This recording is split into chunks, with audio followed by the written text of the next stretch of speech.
So, yun guys, Villas Gaming Hub here. So, flex ko lang yung mga Gundam natin. Itong entry grade Gundam, nag-iisa na lang to. Best seller din natin tong new Gundam. Ayan, nag-iisa na lang po to. Tsaka may mga SD Gundam pa tayo. Ito yung mga SD natin. Marami siyang klase. Tapos kung gusto nyo sa mga beginner, 299 pesos lang may Gundam na kayo. 299 pesos. Ito po yung mga 299 pesos lang natin. 300 lang siya. 299 pesos. Ito, marami siyang klase. May 1, 2, 10 na klase. So, yan. Maganda rin to guys na buuin sa mga beginner. Para din siyang SD. Pero mas mura siya. 299 pesos lang.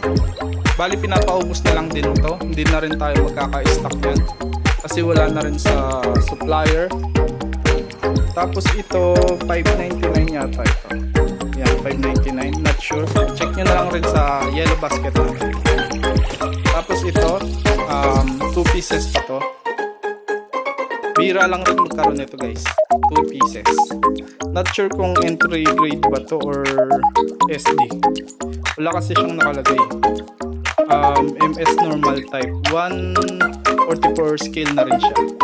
Katulad na rin siya ng mga HG tsaka RG 144 scale na din.